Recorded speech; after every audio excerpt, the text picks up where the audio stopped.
Well, hey guys, we got a little bit of a wild load here just to show you a few more tips of what's going on with these toppers. First off, the trailer was supposed to be hauling trailer frames and not toppers. So when you're dealing with brokered loads, even though you ask the questions and you get affirmative answers, exactly the commodity you're getting, the footage of space that's needed, etc., it's not always the case. You show up and it's completely different. So it happens. So I had to move all my lumber and tarps over here, and I explain why.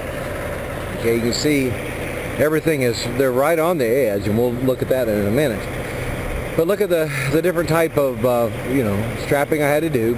I've told you guys about the strap differentials here because of the side rail issues.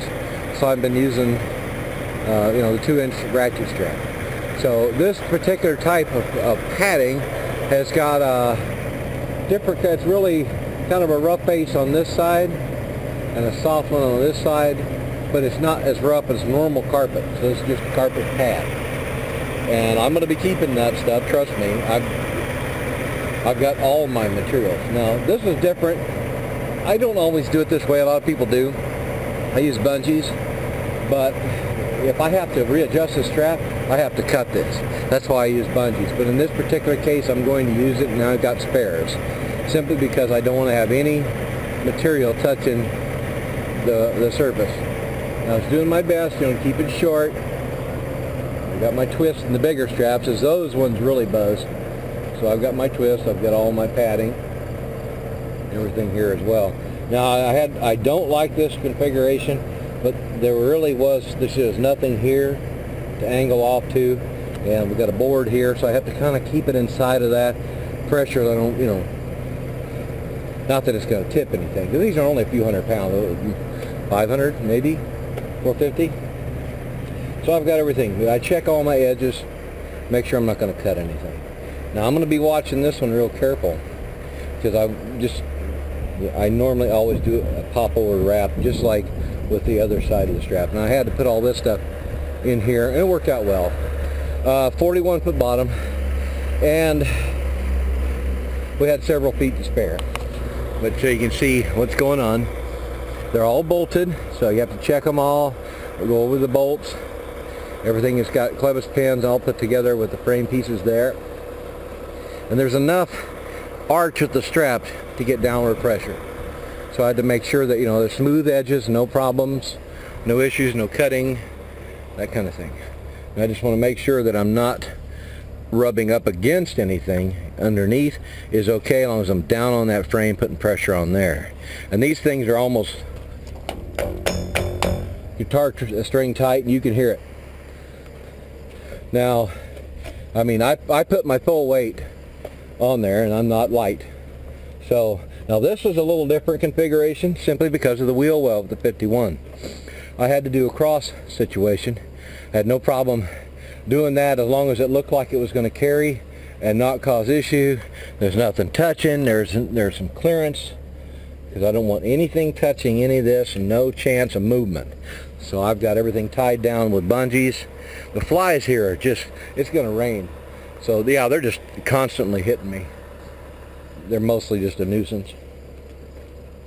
So you can see why, if I come over here with a 4-inch strap, that's just too much pressure pulling that way.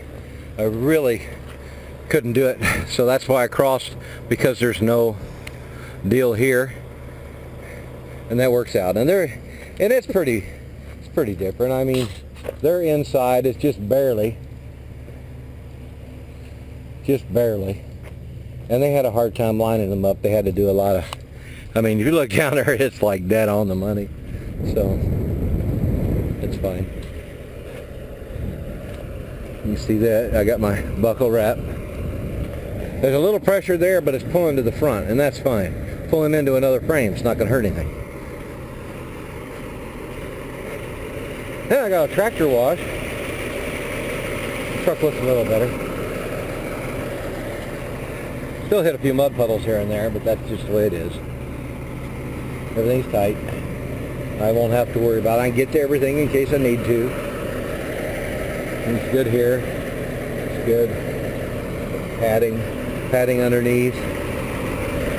And there was a guy standing on top of the load. He was standing up there. He wasn't as heavy as I am. He was at least 100 pounds lighter. And he was working everything, making sure that the slope, straps are on each side. We got lighting. We got, you know, there's too much business there. So I got to make sure, and I had them supervise my strap tightening. I could hear the material squeaking, and I said, you know, I wanted to double and triple check with them and make sure that I was right. There was no damages, no chance of damages, or anything like that. So I loaded way up there, and I pulled down in a way so I can be out of those folks' way in case they had another truck coming in. But it's kind of different, and a lot of people like the loads. I just hated surprises. For me, I like to be able to be prepared, you know, and you can just be prepared all you want, like a good Boy Scout. You can show up with all this equipment and all this stuff and be ready and happy, and they throw you a complete loop and a different commodity.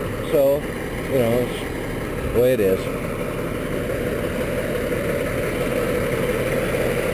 When you look at the edge here, good support, padding, everything's fine. It's not going to hurt anything. There is no damage capability in the swing, nothing with hoses, nothing lines. It's good to go.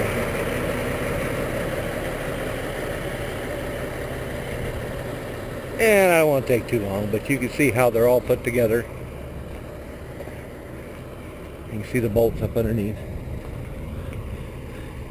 And I check each one, make sure that that bolt and washer there, it's kind of like a huge fender washer. And they probably put these frames all back together, tear them down, and because they're all clevis pin put together, not solid weld, you can see. So they'll take and bust these all down, and then they'll get a whole load of them and ship them back up. That's my guess. Because it's going from this particular company to the same company in Texas. So that's about it, folks. We'll see you on the road.